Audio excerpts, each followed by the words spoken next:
Hi, good morning, good afternoon, good evening, or good night, wherever you're listening from. It's me, Lisa, and this is Untitled, the podcast without a name. I'm sitting here. Today is Friday, which is my rest day, and this is a little bit spontaneous, I have to say. Episode 9 is already recorded, and it's about self regulation. But while I'm in the middle of my current marathon training block, I realized there are a few things going on, and I thought I could share this with you in real time. So this episode is kind of a bridge before I drop episode 9, and it's like a little snapshot for you where I am right now as a person and as a runner, mentally, emotionally, and physically, while preparing for my next race in April, which is Hannover Marathon. So, yeah, with that said, let's talk about marathon training. Let's talk about confidence and what the last year of running has taught me. And one thing I've learned about marathon running is that confidence really can change very quickly. So, what I mean by that is you can spend months building mileage and fitness and feeling strong and believing in your training. And then one race can completely shake that belief. Because we all know that anything can happen on race day. You're not in control of everything, right? And for me personally, that race was Berlin Marathon last September. So I got in through the lottery. I was super excited. And before Berlin, I felt very confident. Training had gone well and I was in good shape. I was actually in a really good shape. Mentally, everything felt solid as well. So, Berlin was supposed to be the race where I would try to run my BQ time, which is a 3:35 marathon. Yeah, but the race turned into the worst race experience I've ever had. Traumatizing. Yeah. So the weather was extremely hot that day. It felt like summer day in August. And I think every runner knows that when it's already hot before the start, it feels even worse once the race begins. But honestly, the weather wasn't the only thing that went wrong. So around 3 miles in, which is about 5K, I suddenly started having pain in both feet, which had never happened before. Never. And then around mile 6, which is about 10K in, I started having stomach problems and the worst diarrhea I've ever had. And that problem stayed with me for the rest of the race. So the foot pain stayed as well. And very early in the marathon, I was already dealing with multiple issues at the same time. Yeah.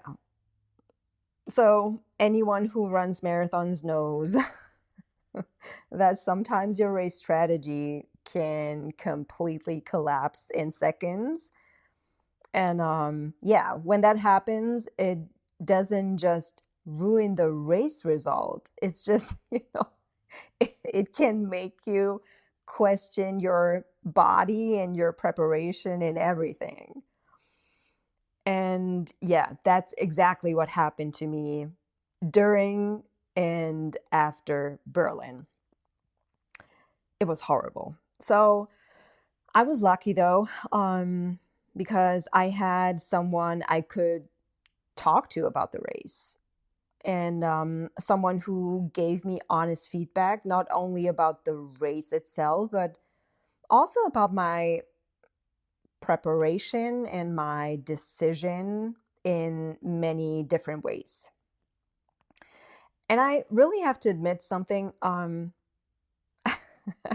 I can be very stubborn sometimes.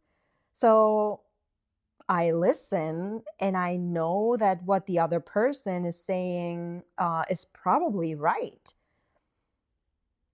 And I think about it, but sometimes I still choose the option that feels more comfortable for me, which is maybe also the right way to do it. But yeah, I mean, it depends. Let's put it that way. So, anyway, um, sometimes that kind of feedback isn't easy to hear and easy to accept, but it's extremely helpful, right? Valuable. And honestly, having someone supportive and honest like that can really make a huge difference for you as a person and as a runner. And yeah, that person had a huge impact on how I processed the race afterwards and how I kept running and how I saw myself as a runner afterwards. Um, so yeah, after Berlin, I learned a lot about the race itself and about myself, yeah, as a person and as an athlete. So yeah, after Berlin, then I made a decision that turned out to be very important. Actually, this person told me, you should find another race before the year ends. And yeah, I didn't want Berlin to be the way I ended 2025 as a runner as well. So I was trying to find something what is, yeah, what makes sense for me. So I signed up for another marathon later that year at the end of November. And I was in New York in October. And when I was there, I was running a marathon for myself. And actually, after that, I already felt super confident again. And coming back from New York, um, yeah, I was in a really good place, I want to say, mentally, physically. And yeah, the goal for the marathon at the end of November was very simple. I just wanted to finish the race with a positive experience and a good time. And I think, if I'm honest, um, at that point, the goal wasn't even a BQ anymore. I just needed a better race experience. So the goal was simply to run a sub 4 and prove myself that I could still run a strong marathon. Yeah, and that race turned out to be exactly what I needed. I finished in 3 hours and 41 minutes, and that result meant a lot to me. Not just because of the time, but because it really restored something much more important, which was my confidence. So, yeah, after finishing it, yeah, I felt really confident and strong. So, when the new training cycle started this year, I actually felt quite optimistic. I mean, why not, right? So, the next big goal became Hannover Marathon because it's a German marathon. and I can drive there, which is easier to, like to handle. And yeah, it it just for me it was a good race to run. So the main objective for that race is running a BQ. And realistically, if you want to be safe with the qualification times, you often need a bit of a buffer. So in my head, it's something closer to a 3:30 marathon, which is actually my qualifying time for Chicago Marathon, or to be more safe, maybe 3 hours and 29. Yeah, would be obviously, would obviously be better. So yeah. Um, Training volume during this block has increased. I started around 40-45 miles per week, and then 50, and now I'm around 60 miles per week. And I think that's for me personally, it's it's good mileage. So my training structure looks like this. I have easy runs in zone 2. I have 1 or 2 speed sessions during the week, depending on the week, and a long run on Sunday. And in between, it's strength training about 3 times per week. And since the end of December, I've really focused on the real zone 2 running. And that actually takes a lot of discipline. Yeah, I mean, running slower than you're used to, especially in the lower part of zone 2, it's challenging. But if you commit to do it, it really works. So, from a physical perspective, the training has actually been going pretty well.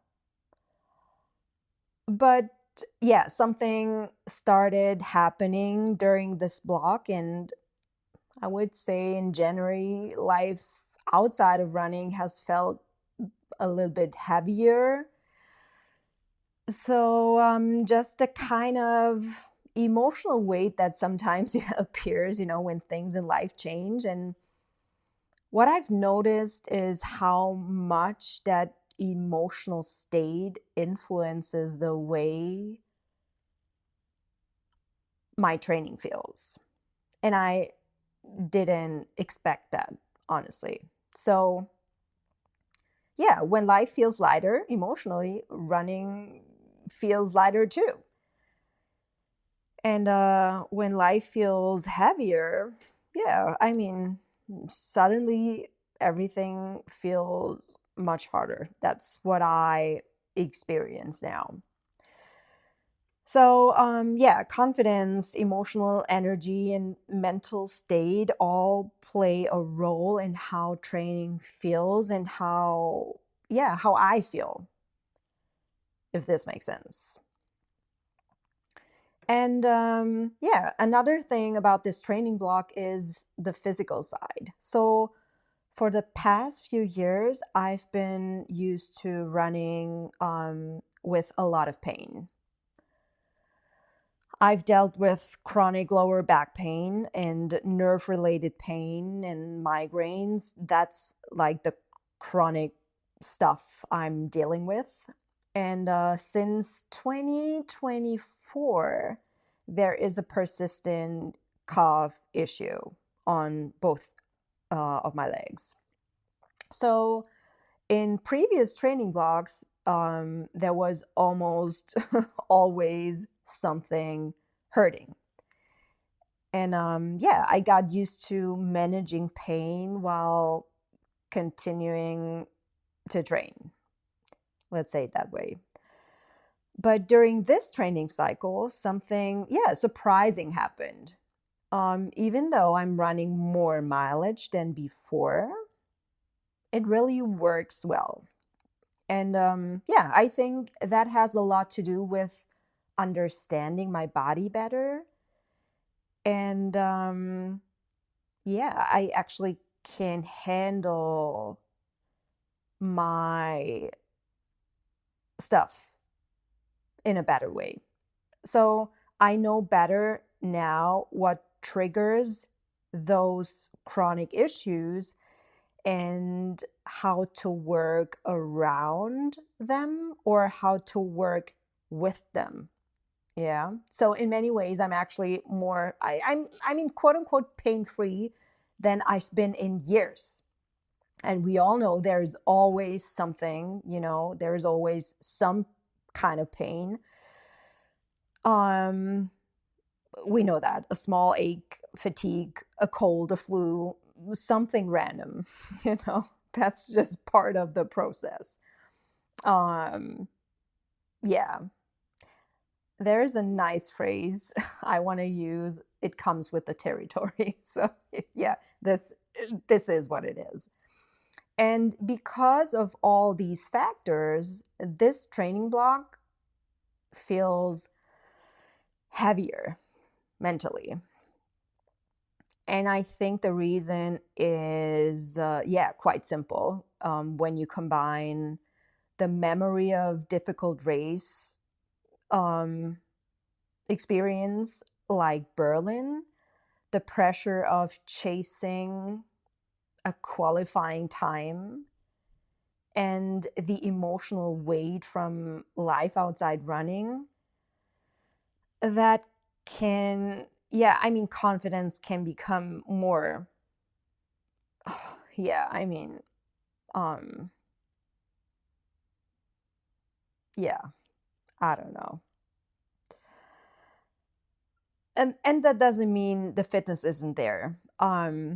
It just means confidence and performance are deeply connected, I want to say. So your body doesn't just run on glycogen and oxygen, it also runs on confidence. So, anyway, right now, my approach for the marathon is simple. I want to run a smart race. I want to reach the qualifying time. Um, and if everything clicks on race day, good weather, good pacing, strong legs, no fatigue, and when everything falls into place, yeah, everything is possible. So, I mean, no matter how well you prepare yourself, you can't control everything on race day. But what you can control, you better control, if this makes sense. Yeah. So Hanover is an important race for me, but it's also part of a bigger journey. I mean, later this year, I will run Berlin again, which will give me the chance to rewrite this story and right my wrongs and run a better, yeah, Berlin Marathon. And in November, I will run New York City again for the second time.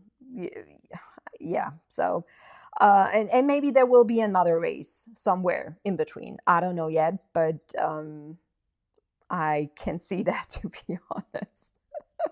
So overall, goal stays the same. Keep improving, keep learning, keep building confidence, and yeah, that's what it is. So that's where things stand right now, 5 weeks out from race day. Training around 60 miles per week, some good runs, some heavier days, and a lot of reflection about how confidence works for me as a runner, and a lot of reflection about life in general. And yeah, I mean, the plan is simple. Like I said, keep showing up, keep running the miles, and yeah, step by step. Because sometimes the training block that feels the heaviest mentally and emotionally are maybe the ones that teach us the most. And yes, I'm a resilient person. Physically and mentally, emotionally, I am, but I'm also a human being, and that's why I wanted to share this with you. So, thanks for listening. And episode 9, like I said, about self regulation, will be coming very soon. Keep moving and stay strong. I will talk to you soon.